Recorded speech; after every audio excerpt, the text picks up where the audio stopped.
In telling the story of the people in New Orleans who prayed to be rescued during Hurricane Katrina as the waters rose all around them, you say to your readers, do you have the courage to admit the obvious? These poor people died talking to an imaginary friend. That's brutal. That's awfully harsh, don't you think?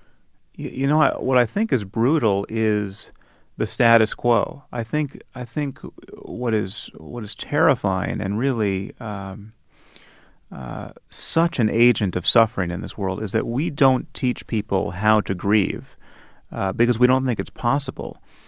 We teach people that in the place of grief, we teach them we encourage this fantasy life that death is not a problem, that death doesn't exist, that you get everything you want after you die, that there's an omniscient travel agent looking out for you. And we then encourage people not to notice all of the desolating evil that is going on in the world, which this travel agent should be preventing. I mean, we talk about every person who survived Hurricane Katrina came out of that experience claiming that God had saved them. I mean, that is just the most common response of religious people in times of emergency. If they're not dead, they were saved by God.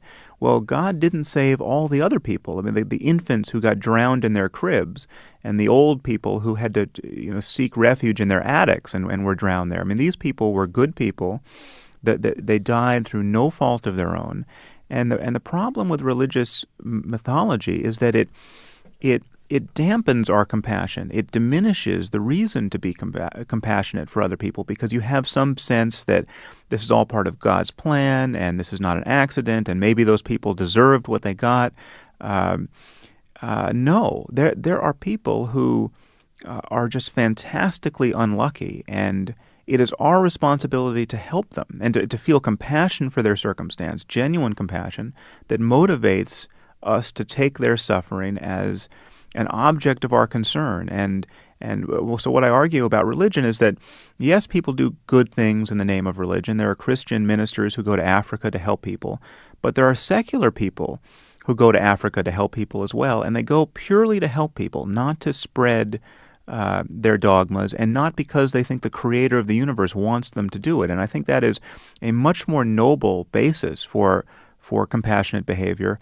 And it's time we recognized it. I mean, to believe that you have to go to Africa to help people because you're spreading the gospel of Christ is not as good as believing you have to go to Africa to help people because it is unacceptable to you that you are as lucky as you are and they are as unlucky as they are. But I'm not sure they're mutually exclusive. I mean, is it fair to paint the religious person who goes to Africa as someone who's merely trying to gain points for the hereafter?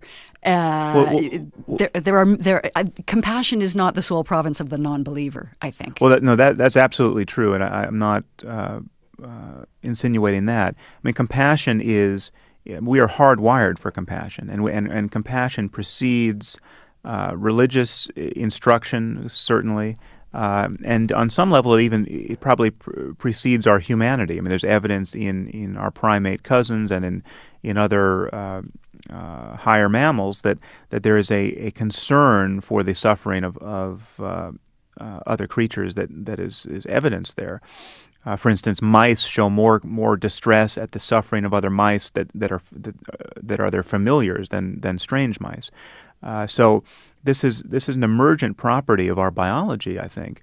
And obviously religious people have compassion as well. But I mean, to take this example of going to Africa to help people a little further, the problem is, we have people moved by compassion, and yet religious people have their compassion channeled within the service of their religious dogmas. So you have ministers in sub-Saharan Africa where 3 to 4 million people die every year from AIDS, preaching the sinfulness of condom use in villages where the only information about condom use comes from the ministry.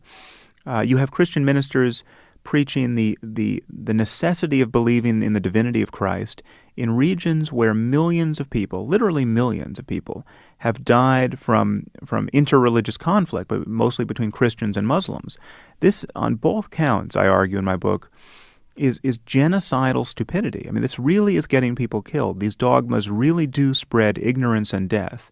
And we're not criticizing this behavior to the degree that we should, because religion is thought to be necessary to us, ennobling, our true refuge, and a true engine of moral behavior. It's not. It gives people bad reasons to be good where good reasons are actually available.